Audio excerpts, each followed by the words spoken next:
Hello everyone, आज हम रॉलेस theorem पे कुछ और क्वेश्चन सॉल्व करने की कोशिश करेंगे। तो फर्स्ट क्वेश्चन है हमारा, so that the equation x³ - 25x + 9 = 0 doesn't have two distinct roots in interval -2 to 2। ठीक है, क्वेश्चन कह रहा है कि हमें शो करना है x³ - 25x + 9 = 0 के कोई भी टू डिस्टिंक्ट रूट इस इंटरवल से बिलोंग नहीं करते। तो हम स्टार्ट करते हैं इसको।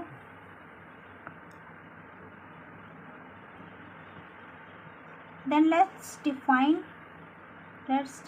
a function f(x) which is equal to x³ - 25x + 9 for all x belongs to -2 and 2, closed interval of -2 and 2। ठीक है, हमने क्या सपोज किया है कि कोई फंक्शन f(x) है जो कि किसके इक्वल है, x³ - 25x + 9 for all x belongs to close interval of -2 and 2। तो अगर पॉसिबल है, वैसे तो इसके रूट्स हमें शो करने की इसके कोई टू डिस्टिंक्ट रूट इस इंटरवल से बिलोंग नहीं करते, लेकिन हम सपोज करते हैं इफ़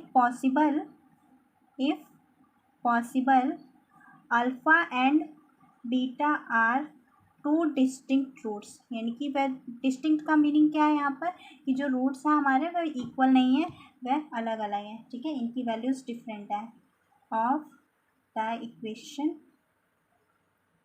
ठीक है, इस इक्वेशन के कोई टू डिस्टिंक्ट रूट्स एग्जिस्ट करते हैं जिसे हमने क्या मान लिया, अल्फ़ा एंड बीटा। अब हम सपोज करते हैं कि यहाँ पर beta is greater than alpha है, तो बीटा ग्रेटर देन हम अल्फ़ा क्यों लेंगे, क्योंकि हम यहाँ पर एक इंटरवल डिफाइन करना चाहते हैं। ठीक है, तो ये इंटरवल हमने बनाया जहाँ पे बीटा जो क्या है अल्फ़ा से बड़ा है, और ये अल्फ़ा बीटा क्या है, इस इंटरवल का सबसेट है। ठीक है, मतलब अल्फ़ा एंड बीटा इसी इंटरवल से बिलोंग करते हैं, हमने ये सपोज किया है। ठीक है, अब ये जो अल्फ़ा एंड बीटा है ये क्या है, इस फंक्शन के रूट्स हैं। मतलब अगर हम इस फंक्शन में अल्फ़ा या बीटा पुट करें तो इस फंक्शन की वैल्यू क्या आएगी, 0 आएगी। Means F alpha is equal to F beta which is equal to 0। ठीक है, अब क्योंकि यह फंक्शन पॉलिनोमियल फंक्शन है, तो क्या होगा, f is continuous on closed interval of alpha and beta and also derivable on open interval of alpha and beta. तो ये हो गई, यहाँ पर रोलेस थ्योरम की दो कंडीशन सेटिस्फाई होगी, और क्योंकि अल्फ़ा बीटा इसके रूट्स हैं तो यहाँ पर हम इनकी इस फंक्शन में वैल्यू पुट करेंगे तो ये अल्फ़ा बीटा पर दोनों ही वैल्यू 0 आएगी। मतलब यहाँ पर ये दो पॉइंट्स भी सेटिस्फाई हो गए, इक्वल हो गए, तो यहाँ पर रोलेस थ्योरम की तीनों कंडीशंस सेटिस्फाई होगी। इसका मीनिंग क्या हुआ, there exist some point C belongs to open interval of alpha and beta such that f dash C is equal to 0। ठीक है, मतलब ये तीनों कंडीशन सेटिस्फाई होने के बाद यहाँ पर एक पॉइंट C एग्जिस्ट करेगा जो कि बिलोंग करेगा इंटरवल अल्फ़ा एंड बीटा से, जहाँ पर f dash C की वैल्यू क्या होगी, 0 की। अब हम इसको डिफ्रेंशिएट करके f dash C की वैल्यू लिख लेते हैं, तो ये क्या आएगा, 3c² - 25 which is equal to 0। ठीक है, तो अगर हम इसमें से c की वैल्यू फाइंड आउट करें तो ये वैल्यू कुछ इस तरीके से आएगी। c की वैल्यू एक बार +√5 और एक बार -√5 आएगी।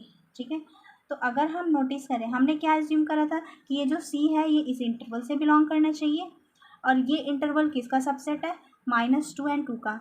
मतलब इनडायरेक्टली ये जो c है इससे बिलोंग करना चाहिए, closed interval of -2 and 2। But ये दोनों ही पॉइंट्स ना ही +5/3 neither +5/3 nor -5/3 belongs to closed interval of 2 and 2। And अगर ये इससे बिलोंग नहीं करते हैं तो सिंपल सी बात है, ये दोनों points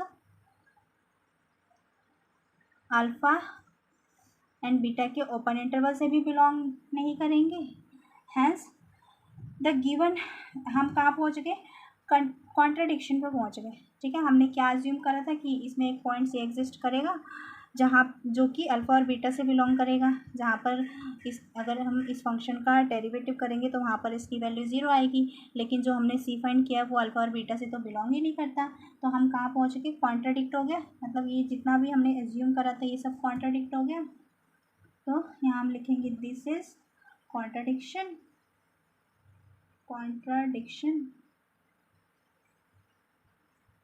hence the given equation doesn't have two distinct roots in closed interval of -2 and 2। Hence ये क्या हो गया, प्रूफ हो गया कि x³ minus 25x plus 9 is equal to 0 के कोई भी दो डिस्टिंक्ट रूट एग्जिस्ट नहीं करेंगे, जो कि किस इंटरवल से बिलोंग नहीं करेंगे, इस इंटरवल से। ठीक है, कोई दो रूट एग्जिस्ट नहीं करेंगे जो कि इस इंटरवल से बिलोंग करेंगे। ओके, देन नेक्स्ट क्वेश्चन है, prove that if a0 a1 and so on an belongs to real numbers be such that a0 upon n plus 1 plus a1 upon n plus and so on plus an minus 1 upon 2 plus a0 is equal to 0, then there exists at least one real number x between 0 and 1 such that a0 x to the power n plus a1 into x to the power n minus 1 plus and so on plus a n is equal to 0। ठीक है, तो ये question कह रहा है कि हमें proof करना है, अगर कुछ नंबर्स दिए हुए हैं a0 a1 ऐसे ही शोन an जो कि रियल नंबर से बिलोंग करते हैं, सच दैट इसकी वैल्यू क्या है a0 upon n plus 1 a1, ये हमें गिवन है। ये जो कंडीशन है कि इन सबको अगर ऐड करेंगे तो ये इक्वल टू 0 हमें गिवन है, और हमें प्रूफ करना है कि at least for one real number x between 0 and 1, यानी कि 0 एंड 1 के बीच में एक रियल नंबर x के लिए हमारी ये इक्वेशन सेटिस्फाई हो जाएगी, ये हमें प्रूफ करना है। तो चलिए हम इसका सॉल्यूशन देखते हैं कि वह कैसे सॉल्व करेंगे। तो हमें एक ऐसा फंक्शन अज्यूम करना है, एक ऐसा फंक्शन f(x) अज्यूम करना है जिसको अगर हम डिफ्रेंशिएट करें तो हमें क्या मिल जाए, हमें कुछ इस टाइप का फंक्शन मिल जाए। ठीक है, हमें कैसा फंक्शन सपोज करना है, हमें एक ऐसा फंक्शन सपोज करना है, अगर हम उसको डिफ्रेंशिएट करें तो हमें ऐसा कुछ फंक्शन मिल जाए, ऐसी कुछ इक्वेशन मिल जाए। ठीक है, तो लेट्स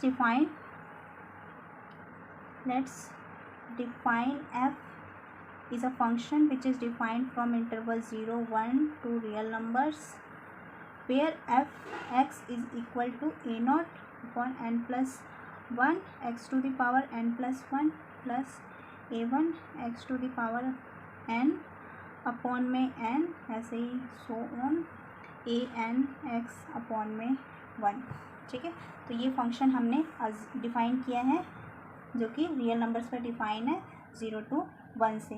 ठीक है, तो क्योंकि यह फंक्शन पॉलिनोमियल है, ये जो फंक्शन है ये पॉलिनोमियल है, तो फंक्शन कैसा होगा, ये फंक्शन f(x) क्या होगा, कंटिन्यूस होगा। f(x) is continuous on closed interval of 0 and 1 and f(x) is derivable on open interval of 0 and 1। ठीक है, फंक्शन कैसा होगा, कंटिन्यूस होगा, क्लोज इंटरवल ऑफ 0 and 1, डेरिवेबल होगा ओपन इंटरवल ऑफ 0 and 1। तो ये रोलेस थ्योरम की यहाँ पर दो कंडीशन सेटिस्फाई हो गई। अब हमें चेक करना है कि थर्ड कंडीशन यहाँ पर सेटिस्फाई हो रही है या नहीं हो रही है, तो हम पहले f(0) की वैल्यू निकाल लेते हैं। तो अगर हम इस फंक्शन में f = 0 रखें तो यहाँ x की जगह क्या पुट करेंगे 0, तो ये पूरे फंक्शन की वैल्यू क्या आ जाएगी 0। f(0) पर तो 0 आ गई। अब हम चेक करते हैं f(1) पर इसकी वैल्यू क्या आती है। तो अगर हम f(1) पर ट्राई करें तो f(1) पर क्या आएगा, a0 1 to the power n plus 1 upon में n plus 1 प्लस a1, ये x की जगह 1 पुट करेंगे तो 1, इसी तरीके से so on plus an upon में 1। ठीक है, तो अगर हम इसे लिखें तो ये कुछ इस तरीके का फंक्शन बनेगा, a0 अपॉन में n plus 1, a अपॉन में n, a1 अपॉन में n and so on plus an। ठीक है, तो अगर हम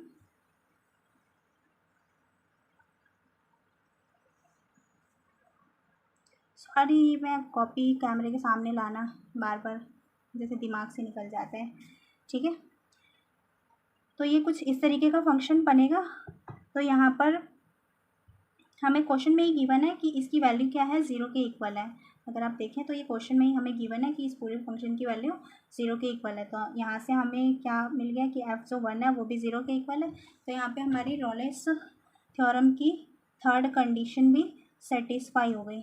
ठीक है, f0 किसके इक्वल हो गया, f1 के। Then there exist a point c, यहाँ पर एक पॉइंट c एग्जिस्ट करेगा जहाँ से, जो कि किसे बिलोंग करेगा, there exist a point c which belongs to open interval of 0 and 1, जहाँ पर एफ डैश सी की वैल्यू क्या होगी, 0 के इक्वल होगी। तो अगर हम इस फंक्शन को डिफ्रेंशिएट करें, इसको डिफ्रेंशिएट करें तो क्या होगा, ये देख लेते हैं। इसको डिफ्रेंशिएट करेंगे तो ये n+1 आगे आ जाएगा, ए क्या हो जाएगा, n+1 इंटू ए नॉट एक्स, यहाँ पर n बचेगा और अपॉन में n+1, तो n+1 से n+1 कैंसिल हो जाएगा, तो क्या बचेगा, a naught into x to the power n। तो अगर हम इसको डिफ्रेंशिएट करके लिखना चाहें तो ये हमारा फंक्शन कुछ इस तरीके से बनेगा, एफ डैश एक्स। सपोज यहाँ पर हम एक्स ही सपोज कर लेते हैं, suppose there exist a function x, क्योंकि क्वेश्चन में एक्स ही गिवन है। ठीक है, तो हम यहाँ पर एक्स ही सपोज करते हैं। Suppose a point x belongs to open interval of 0 and 1 such that f dash x is equal to 0। ठीक है, तो एफ डैश एक्स अगर हम यहाँ पर फाइंड करें तो ये किसके इक्वल आएगा, f dash x a naught x to power n plus a one x to power n minus one plus and so on plus a n which is equal to 0। ठीक है, ये function हमारा आया।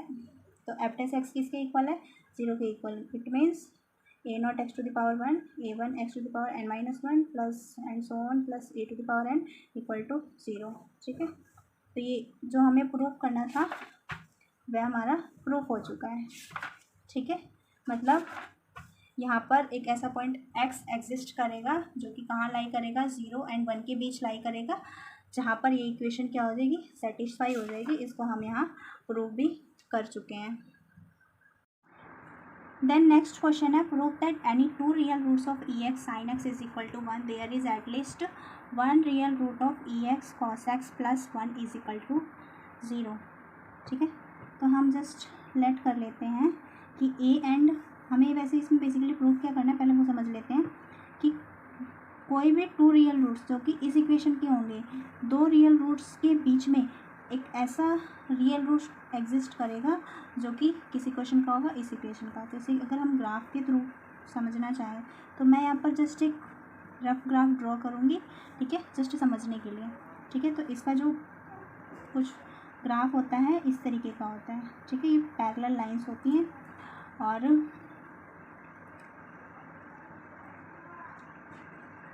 तो मान लेते हैं यहाँ पर जो ब्लू लाइन है वह इसके ग्राफ को शो करती है, e x cos x plus 1 is equal to 0, और जो ब्लैक लाइन है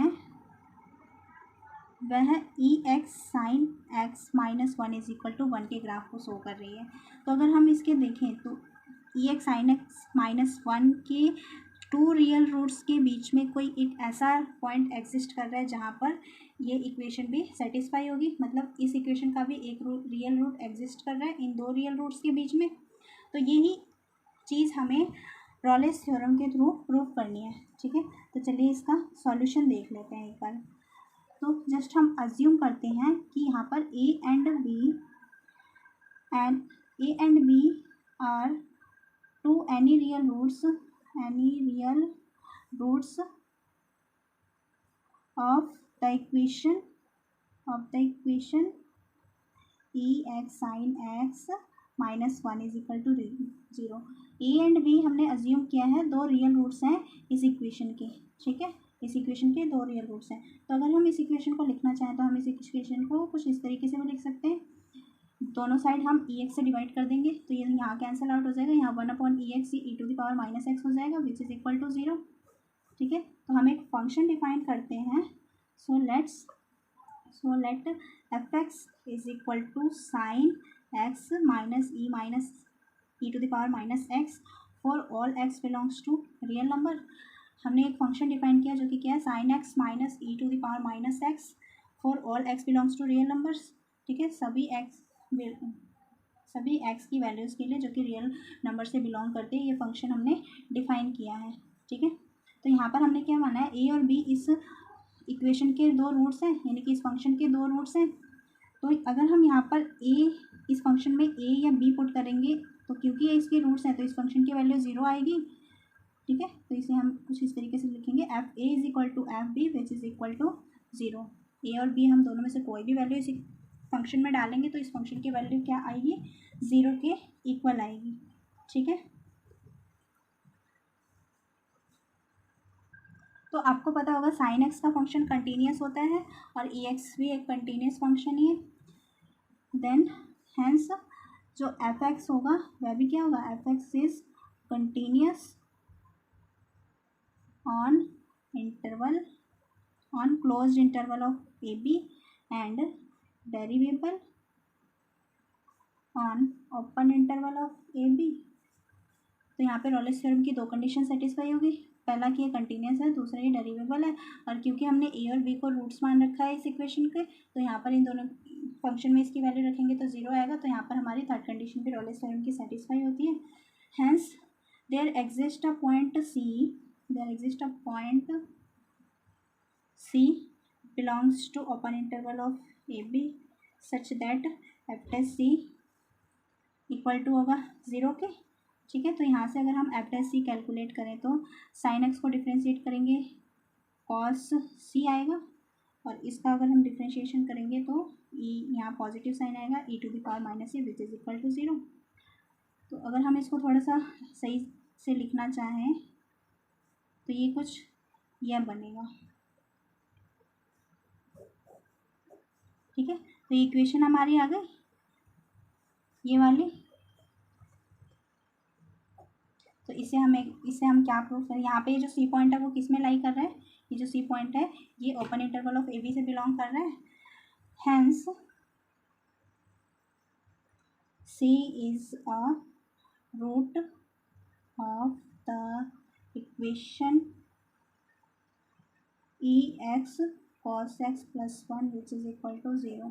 ठीक है, तो ये इक्वेशन हमारी सेटिस्फाई होती है, मीन्स किसी भी दो e x sine x minus 1 के टू रियल रूट्स के बीच में at least one real root exist करेगा जो कि किसका होगा, कौन सी इक्वेशन को सेटिस्फाई करेगा, e x into cos x plus 1 is equal to 0 को सेटिस्फाई करेगा।